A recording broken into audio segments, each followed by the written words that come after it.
Right, the other day I was watching this video about some strange things people believe in, and I do like laughing at at some weird things some people used to or currently believe in.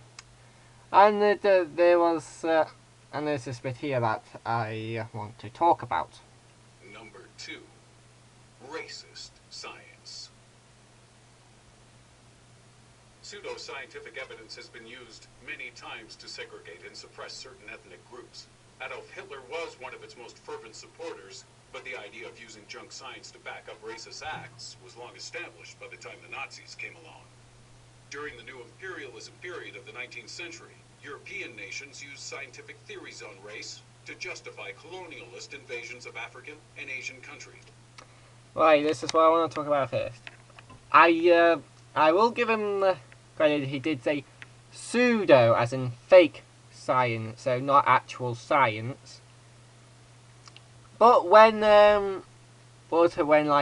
enslavement and the most of invasions of Africa started, the Bible was mainly used to support it, mainly because the Bible was still seen as the ultimate source of knowledge at that point, and science was really not regarded highly as certainly not as highly as it is today. And Hitler, I don't think he was too keen on science. I cannot confirm nor deny that. He talked a lot about the Bible and doing God's work in his speeches, so I'm guessing that he wasn't a big fan of science, being as evolution and all that. It was also used in the US to prop up slavery. No, it wasn't used in the US to prop up slavery. Like I said earlier, the Bible was used to support slavery, because back then, if you tried to get people to do something, to whip people because science says so, then they wouldn't really do it because they're like, nah, we're not really a big fan of science. Because, like I said, science did not have a lot of traction back then. It really only picked up traction in the later millennia, a good few millennia after that. Well, not millennia, a long time after, slavery was a thing. I'm just saying that nobody would have cared, either way, whether some pseudoscience said that slavery was good. No. With a notable example being Samuel A. Cartwright's claims that black slaves were noticeably more tolerant of pain and torture than white people. Sadly, I'm not going to say that pseudo, as in fake, like I said earlier, fake science, has not been used to also, along with the Bible, to justify slavery, but it wasn't the biggest. It wasn't like the Bible was a bigger, was more used to support slavery than science or pseudoscience was. And that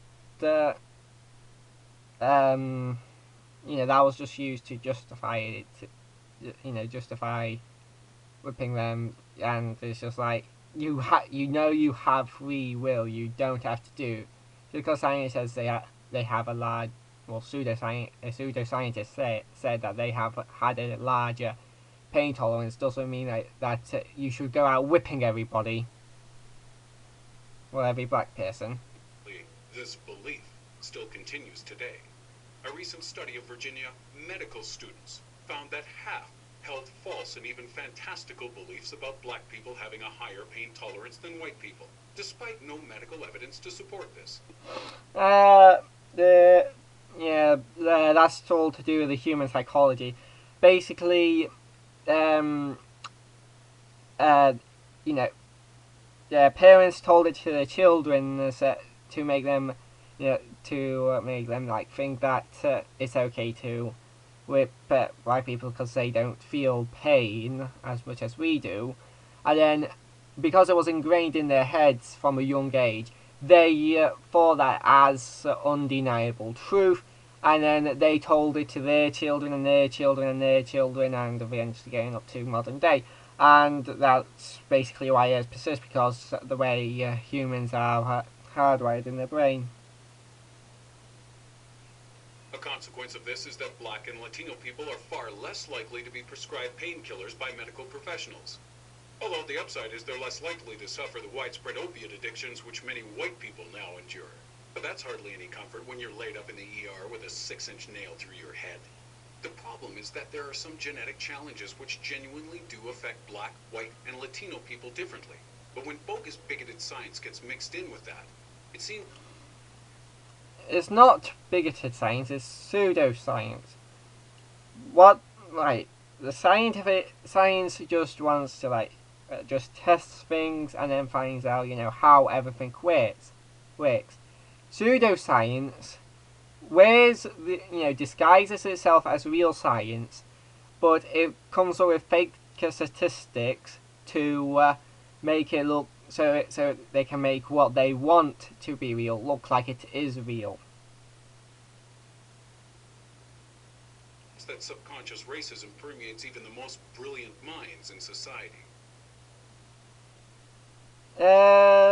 Actually, if you ask, I haven't really personally asked any great minds, but to just assume that the great minds in science and the greatest doctors all think this way is false. You don't know what they think. Simply, there could be some, but like I said, that could be how the brain is hardwired. But a good scientist, when given sufficient evidence that contradicts their worldview, they will change their worldview to fit what the evidence says. So if there's a scientist out there who still believes that Black people have a higher pain tolerance, even though there's evidence against it, then they're just a bad scientist. Don't blame science for the individual's acts.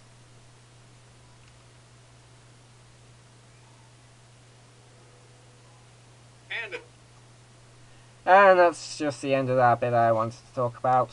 I'll leave a link to this video in the description so you can see the whole thing in its entirety. I'll see you guys in the next video.